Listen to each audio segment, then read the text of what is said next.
Besides Jesus, there's no human who is totally good in every way. Therefore, when you hear me use the phrase a good man, you have to keep that in context. I'm not saying there's a perfect man out there who will never make mistakes with you. However, there certainly are men who are repenting of sin and seeking to please the Lord compared to worldly men who love their sin. Additionally, when I use the word never here, I do think it's unrealistic to think a good man would never have any struggles with the things I'm going to be talking about. But I do strongly believe a good man will not walk in the things I'm going to be talking about.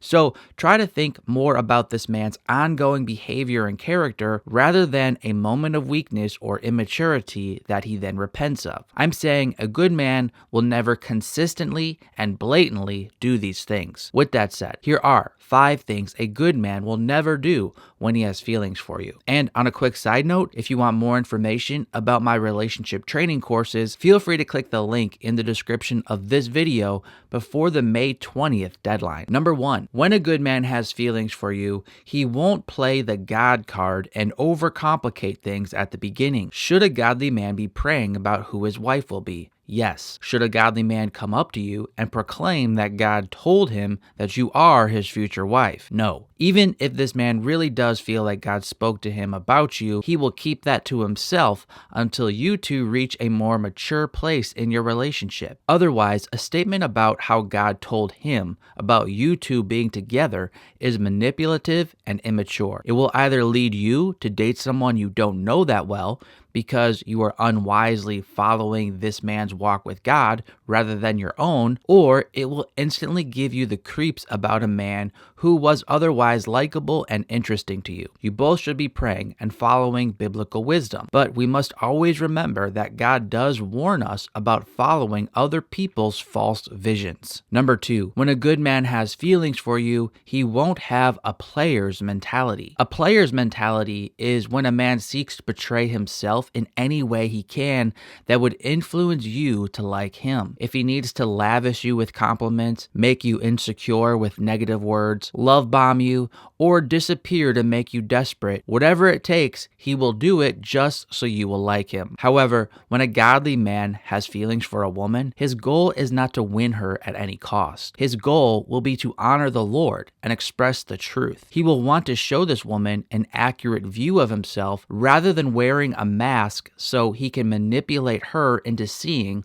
what he wants her to see. He wants the right woman God has for him, and he's willing to accept the Lord's no when needed. Number 3, when a good man has feelings for you, he won't try to awaken love until it so desires. As mentioned at the beginning of this video, no man will be perfect, so it is possible that a good guy may make some mistakes with timing. Maybe you feel like he's going a little fast, and maybe you're right, but that is different than a man who is pressuring you and racing into romance at dangerous speeds. So this point really relates to the overall thrust of the man's movements with you. If you always feel like he's pushing for more rather than being patient, that is a red flag. 1 Corinthians 13:4 states, love is patient. Number 4, when a good man has feelings for you, he will value your character more than your physical appearance. It's really important to figure out why a man is so interested in you. It's certainly not wrong for a man to think you are attractive. You want your future husband to be attracted to you. However, if his main motive in pursuing you is based in your physical appearance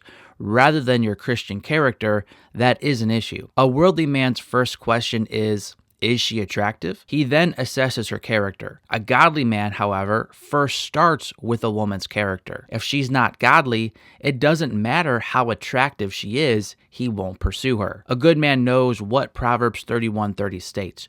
Charm is deceptive and beauty is fleeting, but a woman who fears the Lord is to be praised. And number 5, when a good man has feelings for you, he won't expect you to pursue him. An immature guy is going to need you to do all the relationship heavy lifting. He will be so scared to get rejected, you will have to basically tell him that you will date him before he will even try to pursue you. When you meet a godly man who is mature in the Lord, he will pursue you. As a woman, you also need to invite him and respond positively to his pursuit, but you will not need to pursue him. How can you be inviting while also letting him lead? That's one of the topics I cover at AGW University. For example, in my course called The Mind of a Man, I specifically lay out what a man needs to hear from a woman so he feels released to pursue her. For more information about the current scholarship, email coaching, and all the other bonuses, make sure you visit AGW University before May 20th. Click the link in the description of this video to learn more.